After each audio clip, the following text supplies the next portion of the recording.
Alors, qu'est-ce qu'on doit faire? Des posts Instagram, donc des publications, ou des vidéos sur Instagram? C'est vrai que ce qui fonctionnait donc au départ, c'était les photos.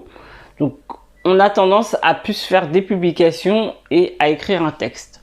Mais aujourd'hui, on sait que la vidéo est un moyen pour se connecter à son audience. Donc, quel est le mieux? Vidéo, post? Je vous pose la question. Je me présente, donc moi c'est Fanta Boro, je suis consultante et coach marketing et je vous aide à vous rendre visible, à savoir vous affirmer, à trouver les talents cachés que vous avez en vous et à dire stop au blocage. Et je vous aide à vous rendre visible sur Instagram et dans la vraie vie. Et je vous propose donc du coaching personnalisé et des formations en ligne. Et en ce moment, je vous propose une conférence offerte sur Instagram. Comment être visible sur Instagram sans être un expert des réseaux sociaux. Vous avez toutes les informations dans la barre d'informations. Donc, est-ce qu'il faut faire des publications ou des vidéos Instagram? Alors, il y a des avantages sur les deux. Lorsque vous faites des publications, vous pouvez donc mettre du texte en dessous et vous pouvez un peu écrire, dire un peu tout ce que vous ressentez, enfin voilà, dire un peu tout ce qui vous correspond. Alors qu'une vidéo, c'est autre chose, c'est moins caché, voilà, il faut être à l'aise en vidéo, donc voilà. Donc ça, en fait, ça dépend. Moi, j'ai envie de dire, ça dépend de vous, dans lequel vous vous sentez le mieux. Moi, j'ai remarqué que moi, ma force, c'est la vidéo. Et je suis bonne en impro, je me sens à l'aise. Vraiment, j'arrive à faire abstraction de la caméra et d'avoir l'impression de vous parler. Donc, la vidéo, c'est ma force. Maintenant, je n'ai pas commencé par la vidéo. Pour savoir que c'est ma force, il faut que je l'ai expérimenté.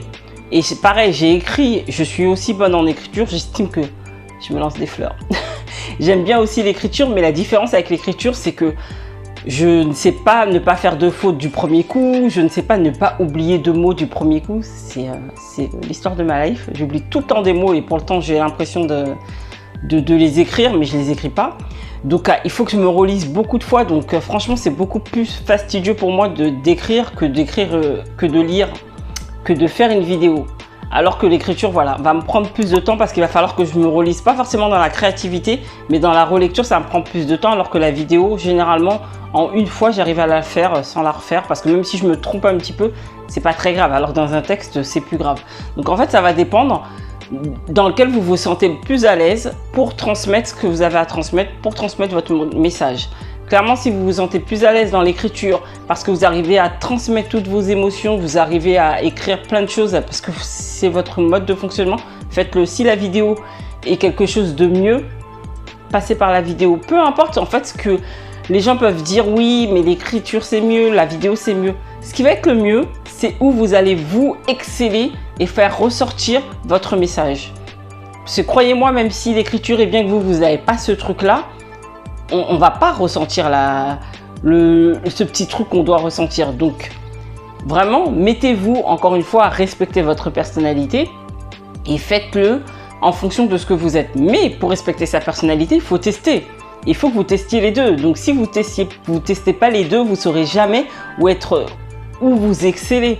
Et ne vous dites pas, non, mais en vidéo, je l'ai fait une fois, c'est pas bon, j'y arrive pas. Non, non, non. C'est pas comme ça qu'on teste. Faut quand même tester 5-10 fois pour voir, même une dizaine de fois, j'ai envie de dire quand même. Faut tester quand même pour voir où on est bon. Parce que c'est pas au bout de 1 ou 2 fois, parce qu'on a fait 1 ou 2 vidéos, on se dit non, c'est pas terrible ce que j'ai fait, donc je suis pas bonne en vidéo. Non, non, non. Laissez-vous quand même un petit peu plus de champ, un peu plus faut persévérer un petit peu plus pour savoir, voilà, d'essayer les deux en même temps, simultanément pour voir ce qui vous correspond le mieux et ensuite respectez votre personnalité et mettez-vous sur le média qui peut le mieux vous correspondre et où vous pourrez exceller et faire passer votre message à fond en fait. Vraiment. Donc pour résumer, encore une fois, respectez votre personnalité, mais pour respecter sa personnalité, il faut tester pour voir ce qui nous correspond et où on arrive à faire passer le mieux notre message. Moi personnellement, encore une fois, moi je suis mieux en vidéo. J'arrive mieux à vous transmettre mes émotions parce que je suis quelqu'un d'assez direct. Donc là, on le voit bien dans mes vidéos. Et voilà. Donc ça me correspond. Mais avant ça, encore une fois, j'ai testé. Sinon, je n'aurais jamais pu savoir que les vidéos me correspondaient vraiment plus que l'écriture. Que j'aime aussi, mais qui me correspond moins parce que voilà, j'aime bien que ça aille vite. Donc voilà. Donc dites-moi vous en commentaire ce qui vous correspond le mieux.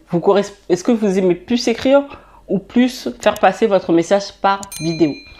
Et abonnez-vous pour la vidéo de demain matin et partagez la vidéo à des personnes que ça pourrait aider. Et je vous dis à demain.